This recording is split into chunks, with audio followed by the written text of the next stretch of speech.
London Eye, Buckingham Palace, and the Queen. That's probably what you think of when you think about London. But now that Queen Elizabeth is no more, a lot of people are raising questions about whether the UK should still continue its constitutional monarchy system. They claim that the royal family is a drain on the country's resources. But is that really so? Let's find out.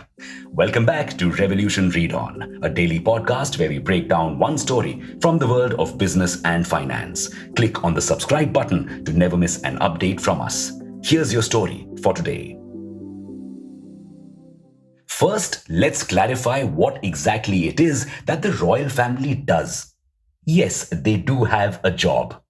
The Queen or King is like the President of the UK and has to officially appoint the government, the head of the state, sign bills, and conduct a lot more official duties. However, they don't have a say in who is appointed or whether a law can pass or not. They are just there to put their signature on paper as the official head of state. Sounds like an easy job? Well, it isn't. The royal family as a whole also have to attend over 2,000 official ceremonies, host 70,000 people, and write over 1 lakh letters. Wondering how much they are paid for all this? That depends on how much they earn. You see, the royal family isn't just there for signing documents. It also earns a lot of money for the UK, $2.7 billion per year to be precise. They do so by boosting tourism, and by keeping the UK in the news. Prince Harry and Meghan Markle's wedding alone gave the UK economy a boost of $1.5 billion. And you thought Indian weddings were crazy. And then there's another secret weapon that the royal family has: royal warrants. These are kind of like endorsements by the Queen, highlighting that a brand is great, but unpaid, of course. And companies like Aston Martin, Cartier Diamonds, and Twinings Tea all have received this endorsement, and it has helped boost their revenue by 10%. So you can understand the impact the royal family has had on the UK economy. And that's not all. All of the money that the royal family earns from tourism goes directly to the UK treasury. The royal family only gets 15% of the money, now 25%, to pay for the costs of the renovation of Buckingham Palace. In 2021-22, the royal family received £86.3 million. That's £1.29 per UK citizen, which means they earned 4 times of that for the UK economy in total. But that's just a tiny part of the royal family's income and is only used for official purposes, except security. The Queen's personal income came from the Duchy of Lancaster, a set of land and estates held by the royal family. Her son Prince Charles, now King Charles's personal income, came from the Duchy of Cornwall.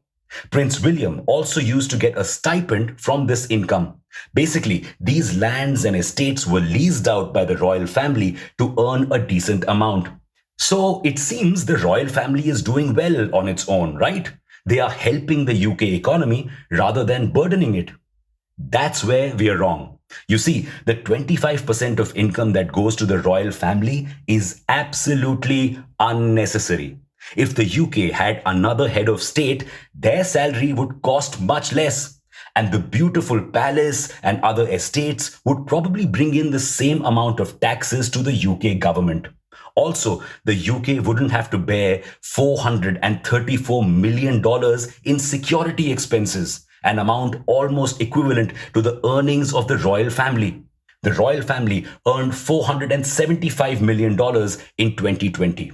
What's more, they could also get higher taxes and earnings from the estates of the Duchy of Lancaster and Cornwall, which they currently don't.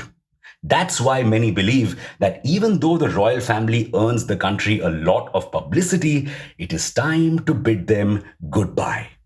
According to a YouGov survey, 41% of people aged 18 to 34 want a president instead of a king or queen, especially because a shift in power is going to cost taxpayers money. They'll have to pay for the coronation ceremony, a new set of banknotes featuring King Charles, and whatnot. But enough about the UK. Have you ever wondered how our royals earn their money? Compared to the UK, Indian royals are much more self sufficient. Most of them have inherited lavish palaces and assets worth crores, which are still funding their luxurious lifestyles.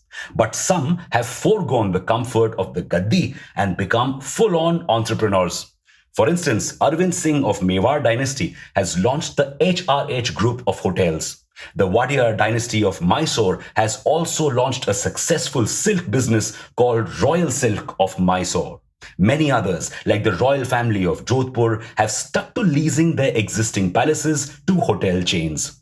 And several Indian princes and princesses have chosen to represent India in the field of sports, like Mansoor Ali Khan Patodi in cricket, Padmanabh Singh in polo, and Rajashri Kumari in shooting.